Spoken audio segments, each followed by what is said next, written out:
আচ্ছা, ভাগ্যবান কাকে বলে?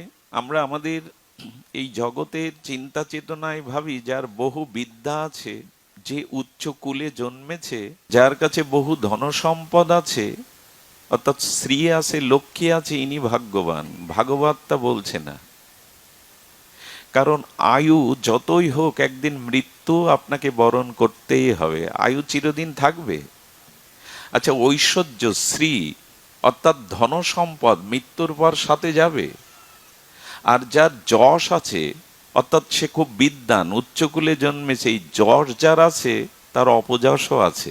যার যত খ্যাতি তার পেছনে আবার তার তত খ্যাতিমান লোকেরই তো কুখ্যাতি ছড়ায়। যার খ্যাতিই নেই, যে মাটিতে শুয়ে আছে সে পড়বে কোথায়? যে খাটে শুয়ে আছে পালঙ্কে, তার পড়বার সম্ভাবনা আছে। যে মাটিতেই শয়ন করেছে সে আর স্খলিত হবে কোথায়, পড়বে কোথায়?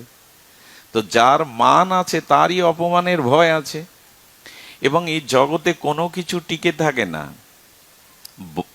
টিকে থাকে না মানে শ্রী, যশ, খ্যাতি, সম্পদ টিকে থাকে না। এই জন্য এগুলি যারা পেয়েছে তারা ভাগ্যবান না। যারা যে মুহূর্তে, যে শুভক্ষণে ভগবানের প্রিয় কোনো মহৎ সাধুর সঙ্গ পায়, সেই মুহূর্তে সেই ভাগ্যবান। প্রকৃত ভাগ্যবান সেই, কারণ ওই সাধু সঙ্গের মুহূর্তই তার জীবনে আত্মকল্যাণ চলে আসে, বিবেক বিচার চলে আসে। আচ্ছা, চোর বা দস্যুর বাড়িতে টাকা নাই? একটু কথা বলুন, আমরা একটু সহজ করে আলোচনা করি, বুঝবার চেষ্টা করি।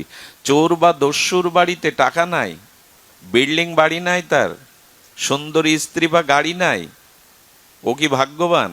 ও তো চোরের বাড়িও আছে। যার জীবনে ভগবৎ সঙ্গ নেই, প্রকৃত মহতের সঙ্গ নেই, তিনি ভাগ্যবান হতে পারেন না। সেই ভাগ্যবান যার জীবনে মহৎ সঙ্গ সংগঠিত হয়। এটা আজ আমাদের হচ্ছে। এখানে প্রকৃত কোনো শুদ্ধ ভগবানের ভক্ত আছে, না হলে ভাগবতী হতো না। এর আত্মারা অলক্ষ্যে নেমে এসেছে, এই জন্য এখানের বাতাসটা তো পবিত্র হয়ে গেছে। আমার জন্য না, এখানে অলক্ষ্যে অনেক যোগী ঋষি মুনিদের আত্মা ভগবৎ শ্রবণে নেমে এসেছে, যাদের আমরা লক্ষ্য করতে পারছি না, অলক্ষ্যে আছে তারা।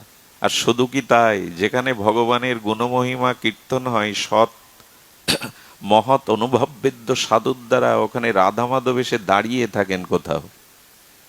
আরো শুনবেন, যেখানে যেখানে শুদ্ধ ভগবত কর্তৃক ভাগবত হয়, ওখানে কোনো না কোনো রূপে সবার পেছনে হনুমানজি এসে দাঁড়িয়ে থাকেন। যেখানে হরিকথা হবে, হনুমানজি এই হরিকথা শ্রবণের জন্য, সাধু সঙ্গের জন্য রামচন্দ্রের সাথে বৈকুণ্ঠে যাননি। বলো, বৈকুণ্ঠে তোমায় পাবো কিন্তু তোমার ভক্ত সঙ্গ হরিকথা পাবো না, এই জন্য আমি বৈকুণ্ঠে যাবই না। যাননি হনুমান। রামভদ্র রঘুপতি রামচন্দ্র আশীর্বাদ করে বলেছিলেন, যাও, যেখানে যেখানে ভগবানের গুণগাথা হবে সেখানে গিয়ে হরিকথা শুনে তাদের আশীর্বাদ করবে। হনুমানজি এখনো আসেন। তবে খুব যুক্তিতর্ক আনলে এখানে কোনো লাভ হবে না। সবখানে যুক্তিতর্ক খাটে না, এটা বিশ্বাস করে নিন। এখানে বিশ্বাসেরই, শ্রদ্ধারই জায়গা। তবে সাধু সঙ্গ পেলেই কি কল্যাণ হয়? আমার মনে হয় তা নয়। একটু ধ্যান দিতে হবে কথাগুলির দিকে। আজকে আমরা সাধু সঙ্গ পাচ্ছি বলে, আমি ভাগ্যবান বললাম বলে আপনারা হাত তুলে বাহু তুলে হরিধ্বনি দিয়ে সমর্থন দিলেন, কিন্তু সাধু সঙ্গ পেলেই জীবনে কল্যাণ হয়? আমার মনে হয় না। তার কারণ হলো, পাত্র যদি ছিদ্র হয় আর তাতে যদি অমৃত ঢালতে থাকেন, সেই পাত্রে অমৃত সুরক্ষিত হবে তো? তো কথা বলুন, হবে কি? কেন হবে না? পাত্র ছিদ্র, তেমন সৎসঙ্গ পেয়েও, মহৎ সঙ্গ পেয়েও যদি আপনার শ্রদ্ধা কাজে না লাগে, আপনার এই হরিকথাতে সাধু সঙ্গে বিশ্বাস না আসে, তবে ছিদ্র পাত্রে অমৃত নিয়ে কি করবে? এই জন্য এখানের মূল প্রয়োজন হলো শ্রদ্ধা, বিশ্বাস। এটি নিয়ে যদি সঙ্গ করতে পারেন, তাহলে কিছু একটা প্রাপ্তি এখানেই হবে। ক্ষণমাত্র সাধু সঙ্গে তুলয়াং লবে না পিনা সর্গং না পুনর্ভবম ভগবত সঙ্গী সংঘর্ষ মর্তনাম কিমুতাশিস।